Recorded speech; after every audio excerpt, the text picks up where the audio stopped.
Padreidi.com presenta Un faro en el horizonte. Historias de un santo. 13 de junio. San Antonio de Padua.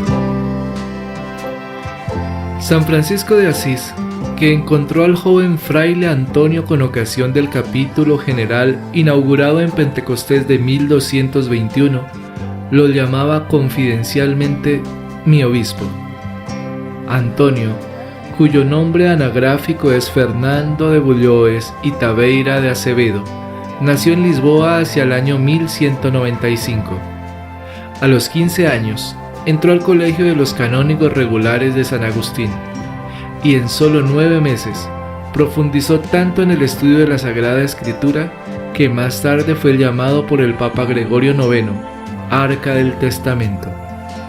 A la cultura teológica añadió la filosófica y la científica, muy viva por la influencia de la filosofía árabe. De esta vasta formación cultural dio muestras en los últimos años de vida predicando en la Italia septentrional y en Francia. Aquí recibió el título de guardián del limosino por la abundante doctrina en la lucha contra la herejía. En 1946, Pío XII lo declaró doctor de la Iglesia con el apelativo de Doctor Evangelicus. 5 franciscanos habían sido martirizados en Marruecos, a donde habían ido a evangelizar a los infieles. Fernando vio los cuerpos que habían sido llevados a Portugal en el año 1220 y resolvió seguir sus huellas. Entró al convento de los frailes medicantes de Coimbra con el nombre de Antonio Olivares. Durante el viaje de regreso de Marruecos, en donde no pudo estar sino pocos días a causa de su hidropesía, una tempestad empujó la embarcación hacia las costas sicilianas. Estuvo algunos meses en Mesina, en el convento franciscano, y el superior de este convento lo llevó a Asís para el capítulo general. Aquí, Antonio conoció a San Francisco de Asís. Lo mandaron a la provincia franciscana de Romaña, en donde llevó vida de ermitaño en un convento cerca de Forli. Lo nombraron para el humilde oficio de cocinero, y así vivió en la sombra hasta cuando sus superiores, dándose cuenta de sus extraordinarias cualidades de predicador, lo sacaron del yermo y lo enviaron al norte de Italia y a Francia a predicar en donde más se había difundido la herejía de los albigenses.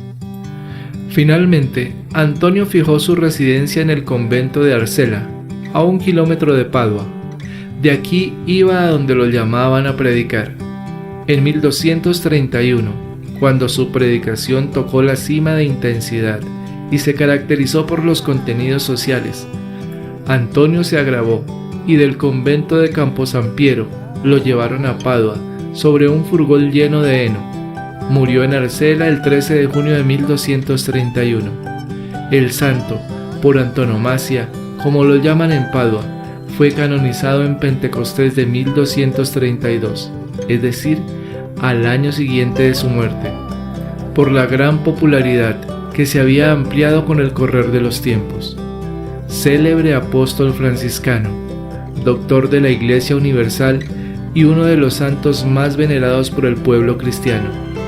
Es conocido como el santo de todo el mundo, por la amplísima devoción popular de que siempre ha gozado dentro de la Iglesia, como el santo de los milagros, debido a los muchos portentos que se le atribuyen, y como doctor evangélico, en atención al profundo conocimiento de las Sagradas Escrituras, que manifiesta en sus escritos.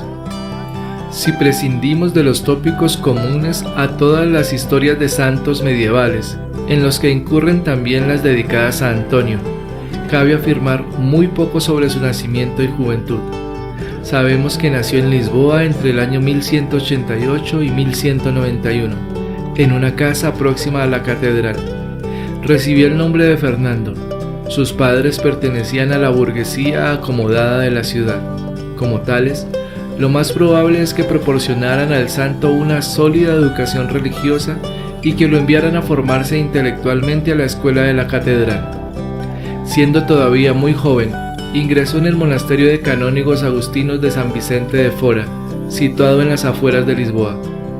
Consideró perjudiciales para su perfeccionamiento espiritual las frecuentes visitas familiares, razón por la que a la edad de 17 años dejó dicho monasterio por el de Santa Cruz de Coimbra. En uno y otro centro, probablemente de forma autodidacta, es donde debió adquirir los conocimientos escriturísticos que manifestaría más tarde. Entre mayo y noviembre de 1220, con la licencia de sus superiores, abandonó el monasterio de Coimbra para profesar en la naciente orden franciscana. Entonces cambió su nombre original de Fernando por el de Antonio. Su decisión obedeció al deseo de obtener el martirio, ideal y realizable siendo monje agustino. Al igual que los protomártires franciscanos de Marruecos en 1216, a quienes parece que conoció y asistió en el monasterio cuando a su paso por la península ibérica se hospedaron en él y cuyas reliquias pudo contemplar personalmente a su llegada a Coimbra. Quizá no dejará de influir tampoco en su cambio de vocación el contraste que observaba entre la ejemplaridad de la nueva orden religiosa, establecida recientemente cerca de Coimbra, y la inquietud política, así como los abusos introducidos en el monasterio de Santa Cruz. Deseoso del martirio, entre septiembre y octubre de 1220 se dirigió a Marruecos, en compañía de otro franciscano. Una prolongada enfermedad le obligó a abandonar Mauritania y reemprender viaje a Portugal. Los vientos cambiaron el rumbo de la nave y terminó desembarcando en Sicilia en la primavera de 1221. Como la mayor parte de los franciscanos de entonces, asistió al capítulo general de la orden celebrado en Asís el 30 de mayo de 1221. Su presencia en el capítulo pasó inadvertida y solo a petición propia fue acogido por el ministro provincial de la Romagna, región italiana del Valle del Po, con cuya anuencia se retiró al eremitorio del Monte Paolo, probablemente en septiembre. Otros sitúan el hecho en Coimbra en 1220. Fue ordenado sacerdote en Forlì, descubriendo también en esta coyuntura su verdadera y relevante personalidad al verse obligado a dirigir la palabra a los franciscanos y dominicos reunidos en un ágape fraterno. A partir de este momento, el hasta entonces desconocido franciscano comenzó a revelarse cada vez más como un extraordinario apóstol. Seleccionado para este ministerio, desde septiembre de 1221 hasta noviembre de 1223, recorrió la Romagna en todas las direcciones, enfrentándose públicamente con los herejes cátaros y patarinos. Las muchas conversiones obtenidas que le atribuyen sus biógrafos, así como la inexplicable confusión producida en los herejes, obedecieron fundamentalmente a su santidad personal, a sus dotes de persuasión y a su profunda preparación intelectual, especialmente escriturística. También parecen haber influido varios hechos extraordinarios que, como los acaecidos en Rímini, ofrecen serias probabilidades de autenticidad. A la vista de su preparación intelectual y de su fervor, el mismo San Francisco lo designó en 1223 como primer lector o profesor de teología en la orden, trasladándose para ello a Bolonia. El profesorado fue breve. En otoño de 1224 fijaba su residencia en Montpellier, respondiendo con ello al Papa Honorio III, que deseaba que trasladasen a Francia los más fervorosos y cultos predicadores para atajar el alarmante desarrollo de la herejía valdense. En Montpellier alternó la predicación y las conferencias públicas con el profesorado de teología, recorriendo posteriormente todo el sur y el centro de Francia con el mismo espíritu y los mismos abundantes frutos espirituales recogidos anteriormente en Italia. En 1227 fue elegido ministro provincial de la Romagna. El nuevo cargo no le impidió el ministerio del apostolado, al mismo tiempo que en virtud de sus obligaciones visitaba los conventos de su jurisdicción, predicaba también con el fervor y la elocuencia que le eran característicos en los lugares de su paso, tras una cuaresma especialmente clamorosa, predicada en Padua. Parece ser que intervino activamente en el capítulo general de la orden reunido en Asís en mayo de 1230, en el que defendió los puros ideales de la orden contra las desviaciones que comenzaban a apuntar. En este mismo capítulo fue relevado de su cargo de ministro provincial. Necesitado de reposo y constreñido a mirar por su salud, a raíz del capítulo se trasladó al eremitorio de Arcela, situado en las proximidades de Padua.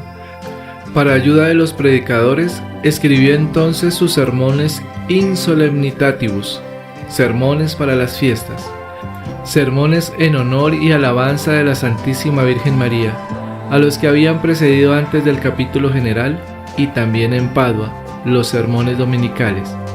En todos ellos manifiesta un profundo conocimiento de las Sagradas Escrituras y el de los Santos Padres, sin serle tampoco desconocida la cultura clásica.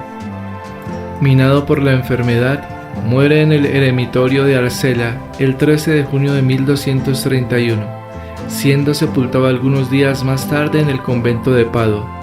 Ese mismo año fue canonizado por Gregorio IX, en atención a su indiscutible fama universal de santidad, pero no sin que antes se comprobase esta mediante una comisión cardenalicia nombrada al efecto. Su sepulcro, en el que solo se conserva la lengua, se encuentra en la basílica de su nombre en Padua. La iglesia celebra su fiesta el 13 de junio. Tanto los pintores como los escultores han cultivado abundante iconografía, sobresaliendo entre las obras artísticas los varios lienzos de Murillo. Desde que Pío XII, mediante la bula Exsulta Lusitania Felix del 16 de enero de 1946, declaró a Antonio doctor de la Iglesia Universal, su figura ha ido adquiriendo una nueva perspectiva, sin perder su matiz de santo eminentemente popular, al que acude el pueblo sencillo en busca de solución para todas sus necesidades. Ha ido prestándosele cada vez mayor atención a la eficiencia de su apostolado y a la doctrina contenida en sus escritos. Oración. Oh admirable y esclarecido protector mío, San Antonio de Padua, siempre he tenido grandísima confianza en que me habéis de ayudar en todas mis necesidades, rogando por mi Señor a quienes servisteis, a la Virgen Santísima a quien amasteis, y al Divino Niño Jesús, que tantos favores os hizo. Rogadles por mí, para que por vuestra poderosa intercesión me concedan lo que pido. Oh glorioso San Antonio, pues las cosas perdidas son halladas por vuestra mediación, y obráis tantos prodigios con vuestros devotos. Yo os ruego y suplico, me alcancéis de la divina majestad el recobrar la gracia que he perdido por mis pecados, y el favor que ahora deseo y pido, siendo para gloria de Dios y bien de mi alma. Amén. Gloria al Padre, y al Hijo, y al Espíritu Santo, como era en el principio, ahora y siempre, por los siglos de los siglos. Amén. Señor nos bendiga, nos guarde de todo mal y nos lleve a la eternidad. Amén. Feliz y bendecido día. La Virgen me los acompañe hoy y siempre.